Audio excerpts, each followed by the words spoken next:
You're making a huge mistake. My mother's voice crackled through the phone, dripping with that familiar disappointment. Your brother needs you, and this is how you repay our family. I sat in my garden, watching the sunset paint the sky in shades of orange and pink, feeling strangely calm despite the bomb they just dropped. My name is Olivia, and at 32, I was about to be disowned for refusing to give my kidney to my younger brother Marcus. We decided to remove you from the will, my father chimed in on speakerphone. Everything will go to Marcus. He deserves it after what you're putting him through. Perfect, I replied, my voice steady. Is that all? Their silence spoke volumes. They'd expected tears, pleading, maybe even immediate surrender to their demands. Instead, they got acceptance they didn't understand. Perfect, my mother finally sputtered. That's all you have to say. Your brother could die. I looked at the medical records spread across my patio table, not Marcus's, but my daughter Sophie's. The same daughter they'd conveniently forgotten about when making their demands. The same little girl who might need her mother's kidney in the future due to her genetic condition. Marcus has other options, I said calmly.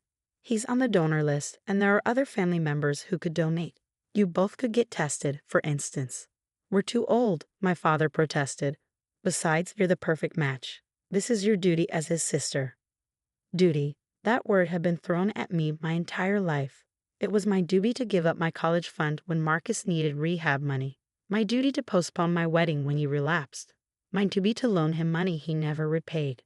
And now, my duty to risk my daughter's future to save him from the consequences of his own choices. I have to think about Sophie, I reminded them. Oh please, my mother scoffed. Sophie is fine. You're just being dramatic as usual. Using your daughter as an excuse is a new low, even for you. I felt a familiar ache in my chest, but pushed it aside. They'd never understood, or tried to understand, Sophie's condition. They'd dismissed every doctor's appointment, every late-night hospital visit, every worry that kept me awake. In their eyes, Marcus's needs would always come first. The decision is made, my father declared. We're meeting with our lawyer next week. Unless you change your mind about the kidney, you're out of the will. What they didn't know, what they'd never bothered to ask, was that their threats were meaningless. 6 months ago, I'd received a call from my grandmother's lawyer. Gran had passed away quietly in her sleep, leaving me a separate inheritance that my parents knew nothing about. You were always her favorite, the lawyer had explained. She saw how they treated you, how they always put Marcus first. She wanted to make sure you and Sophie would be taken care of. The inheritance wasn't just money. It was properties, investments, and most importantly, controlling interest in the family company, the same company my parents thought they still fully owned. Gran had quietly transferred her shares to me years ago, keeping the paperwork hidden until after her death. Your parents will try to use money to control you, she'd written in her final letter to me. Don't let them, you're stronger than they know.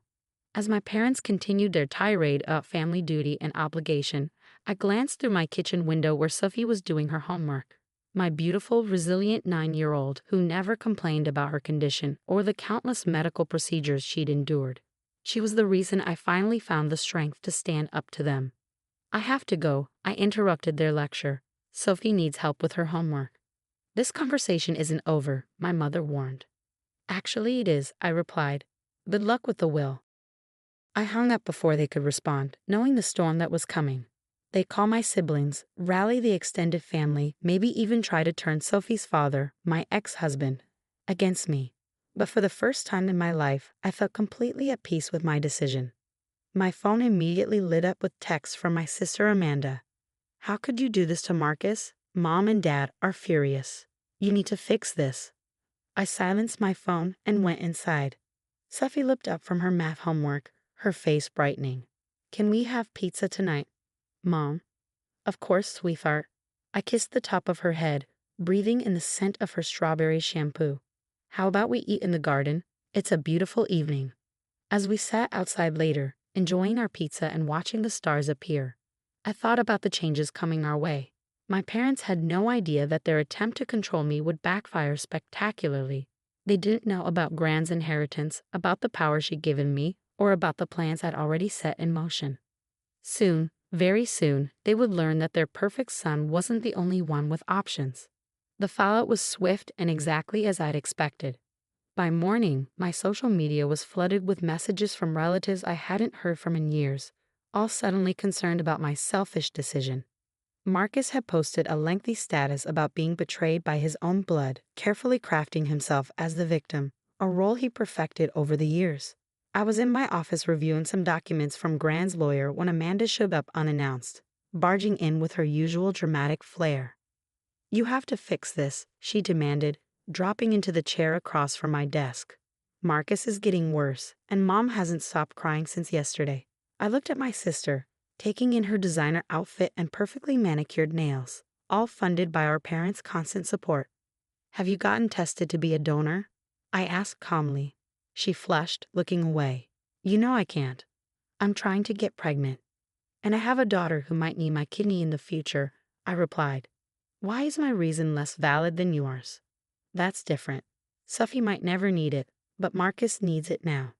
I pulled out Sophie's medical file and slid it across the desk. "Read it," I said. "Actually read it, Amanda." Not the dismissive glance Mom and Dad always give it. She hesitated but picked up the file. I watched her expression change as she read through the doctor's reports, the projected outcomes, the potential complications. For the first time, I saw a crack in her certainty. I didn't know it was this serious," she finally admitted. "No one in this family ever bothered to know," I said quietly, just like no one bothered to ask why Marcus needs a kidney in the first place. Amanda shifted uncomfortably. We both knew the answer. Years of drug abuse had taken their toll on Marcus's body, but our parents had always made excuses, found ways to blame others, or simply threw money at the problem. "Mom and Dad are meeting with their lawyer tomorrow," she said, changing the subject. "They're really going through with removing you from the will." I smiled, thinking about the meeting I had scheduled with the company board next week. "They can do whatever they want with their personal assets," I replied, "but they might want to hold off on making any big decisions." "What does that mean?" "You'll find out soon enough." After Amanda left, I called Sophie's school to check on her. She'd been having a good day, the nurse reported. No issues with her medication. I felt that familiar mix of relief and worry that had become part of my daily life since her diagnosis. My phone buzzed with a text from Marcus. "Hope you're happy. Mom's a mess because of you. I always knew you were jealous of me." I didn't bother responding. Instead, I opened my email and confirmed my appointment with the board members. Most of them had worked with Gran for years and respected her judgment. They'd been surprised but supportive when I contacted them about taking over her position. That evening, my parents' lawyer called. "Olivia, your parents want me to send over some documents for you to sign, relinquishing your claim to any family assets." "I won't be signing anything," I replied. "And you might want to advise them to check the company ownership records before they make any drastic decisions." "What are you talking about?" "They'll find out at the board meeting next week.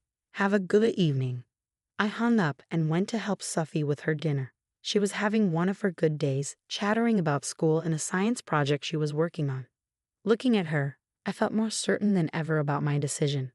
Later that night, as I was going through some of Gran's old papers, I found a photo I'd never seen before. It showed Gran standing in front of the company building on its opening day, young and proud.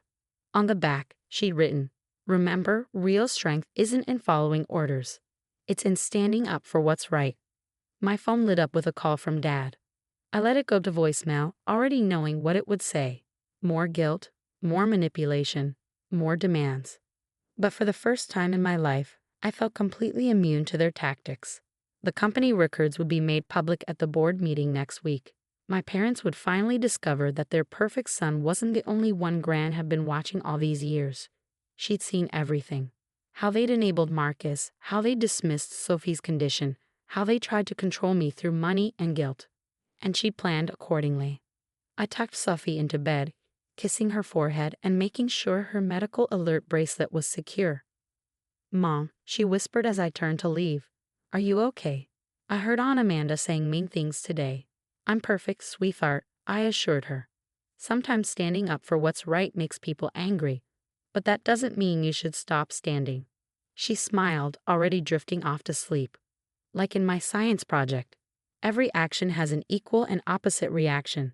"Exactly like that," I said softly, turning off her light. "And some reactions are long overdue."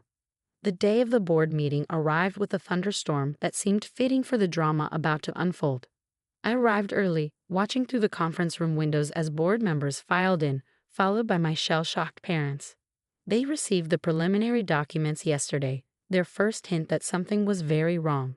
Mom's carefully maintained composure was cracking, and Dad's face had that purple tinge it got when things weren't going his way. Marcus wasn't there, of course. He was probably at home, still expecting everyone to revolve around his needs. Amanda hovered near the door, looking uncertain. She'd been calling me nonstop since yesterday, but I let everything go to voicemail. "Let's begin," I said, taking my place at the head of the table. The position Gran had held for so many years before quietly passing it to me. "This is ridiculous," my father exploded. "These documents must be forged. There's no way your grandmother would have."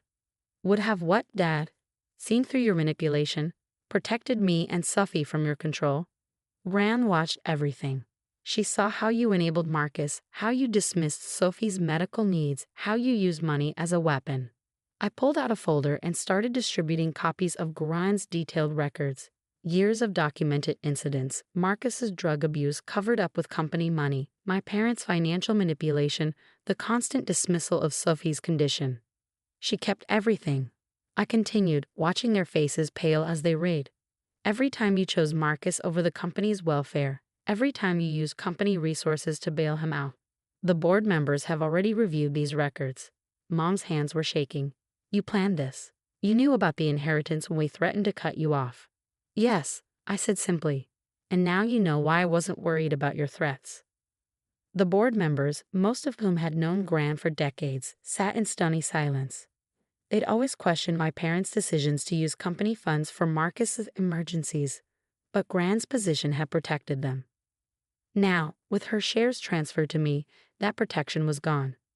As of today, I announce I'm implementing new oversight measures. No more using company funds for personal issues. No more covering up Marcus's mistakes. The company will be run as Gran intended, professionally and ethically. "You can't do this to your brother," Dad started, but I cut him off. "Actually, I can. And I'm not doing anything to him. I'm simply stopping you from doing more damage. Marcus needs real help, not endless enablement." Amanda, who had been unusually quiet, finally spoke up. "What about Marcus's kidney?" "That's a personal medical issue, not a company matter," I replied. "But since you asked, I've arranged for him to enter a proper rehabilitation program. One that will actually address his addiction instead of covering it up. If he completes it successfully, he'll be eligible for the transplant list with a much better chance of finding a donor." "You had no right," Mom began, but one of the board members interrupted her. "Mrs. Davidson, with all due respect, your daughter has every right. These records show years of mismanagement under the guise of helping your son. It stops now." As the meeting continued, I watched my parents' world crumble, not because I'd taken their money or power, but because for the first time, they couldn't control the narrative. They couldn't make this about Marcus, couldn't twist it into another story of how everyone else should sacrifice for him. After the meeting, Amanda caught up with me in the parking lot. "I've been thinking about Sophie," she said quietly. "Actually thinking, not just dismissing it like Mom and Dad taught us to. I'd like to get to know my niece better, if you'll let me." I studied my sister's face, seeing genuine regret there. "Sunday dinners at my house," I offered. "No Mom and Dad, no Marcus, just us and Sophie. You can help her with her science projects. She'd like that." She smiled, tears in her eyes. "I'd like that too." That evening, I sat with Sophie in our garden, her favorite place for homework. She was working on a new project about ecosystems and balance in nature. "See, Mom?" she explained excitedly, pointing to her diagram. "When one part of the system gets too much attention, everything else suffers. But when there's balance, everything can grow properly." I looked at my daughter, so wise beyond her years, and felt a deep sense of peace. Gran had understood this long ago. That's why she put her plan in motion. Not to punish my parents or Marcus, but to restore balance, to protect what needed protecting. My phone buzzed with messages I knew would be from my parents, probably alternating between threats and pleas. But their words had lost their power over me. I had Sophie to think about, a company to run, and a future to build. One where balance and health mattered more than twisted family obligations. You're right, sweetheart, I said, helping her color her diagram.